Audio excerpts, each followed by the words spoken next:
The Hub Critic. So, Give and Take, Episode 3 of Red Dwarf Series 11. In this episode, we start off with Rimmer, who is trying to board an elevator, but it's taking very long. It seems that the elevator has not arrived yet. He's getting pissed off, basically. So, he threatens to demote that elevator.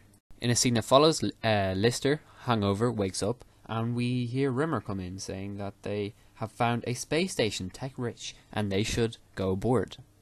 In a fun scene that follows, Crichton deletes some information, accidentally deleting Rimmer to free up space, calling him Captain Bollocks in a funny scene that follows. He explains that Asclepius is the Greek god of medicine, and as they go onto this space station, they realise that, well, Asclepius is a deranged droid. They split up into two teams and go in search. They go in search, with Rimmer coming aboard a snack dispenser called Snacky, believing it is Asclepius, and wondering why he's a bit primitive in design. Meanwhile, Lister and Kat come aboard actual Asclepius, and he knocks them out, presumably, then thinks that they're a donor, and basically takes away Lister's kidney. One thing here I have to note is, why the hell did Lister only just function with that one kidney? Considering humans have two kidneys, I'm presuming now two as the main word there, he only really needs one kidney to function, so this episode is kind of pointless. Well, just saying, guys. So, back on board Red Dwarf, after a heroic escape, you see Lister in need of a kidney, so again, Crichton needs the sight of Kat to give him that kidney. But the trouble is, Kat is selfish and he won't give anything to anybody. In a funny scene, he eats all of Kat's food, and now Crichton realises that the one way he's going to do it is he basically has to lie. It doesn't really work at the best and goes as well as you think, and then they just decide, alright, let's just knock out Kat and take away his kidney.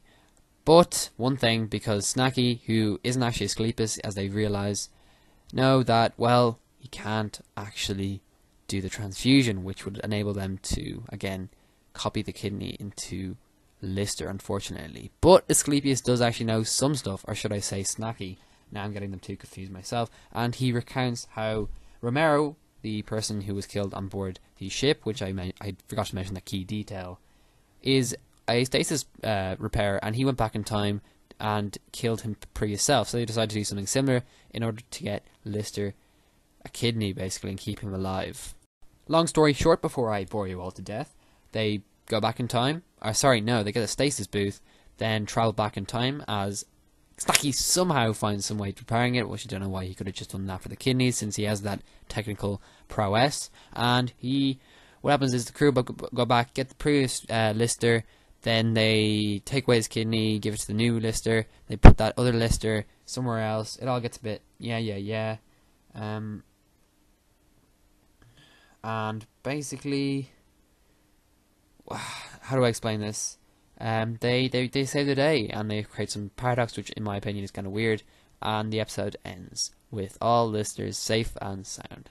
So, Asclepius, what do I think of this full episode of Red Dwarf? Well, first let's get on to my pros of the episode, because I think this episode makes great use of pacing. It's an exciting episode, actually, and has an excellent story arc. It starts from the start, it's got a nice start, it has a nice middle, and it has a nice concluding finish. Unlike some of the episodes that we have in Red Dwarf nowadays, in this new series, it actually has a proper ending, and a satisfying ending in itself.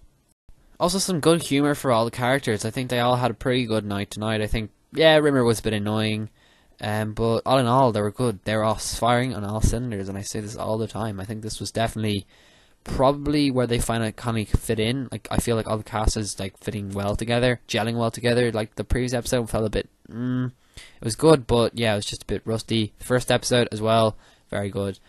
So yeah, I'm noticing a pattern of just very, very good character work.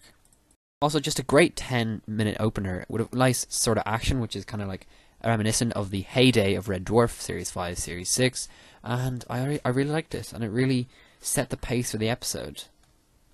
One other thing I need to comment on this episode is the kind of surprise element present in this episode. It's really surprising, and also sort of a sense of disbelief, because just so much like packed into this episode where you're like, really? Really? It's interesting. It's actually kind of cool, especially with the scenes with the scary looking Asclepius, which I thought was cool, and also the time element, very good. I very like that.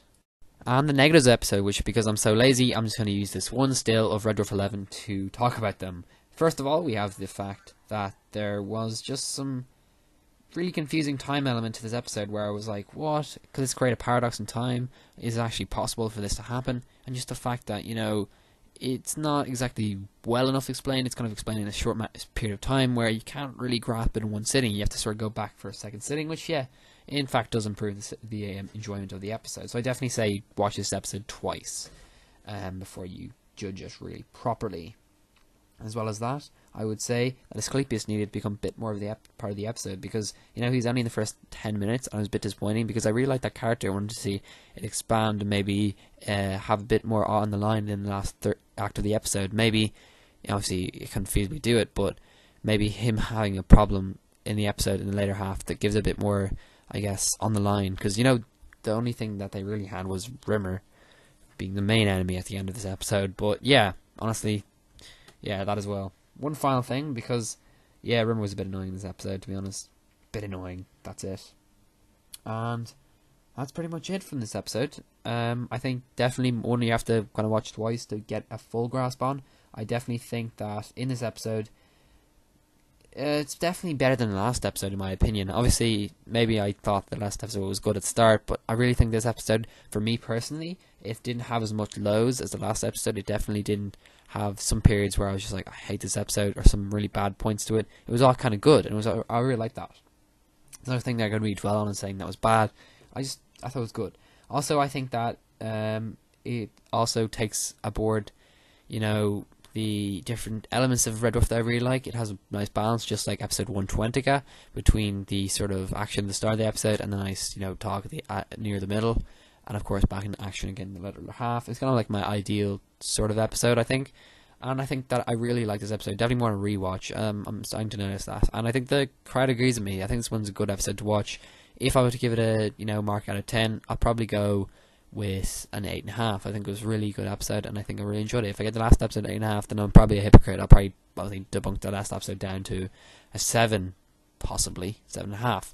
Again, it didn't really like this episode. I actually did like this episode a lot. So thank you guys for watching, and make sure to like, subscribe, comment below, and I'll see you in the next episode, episode 4, which is Officer Rimmer. See you then.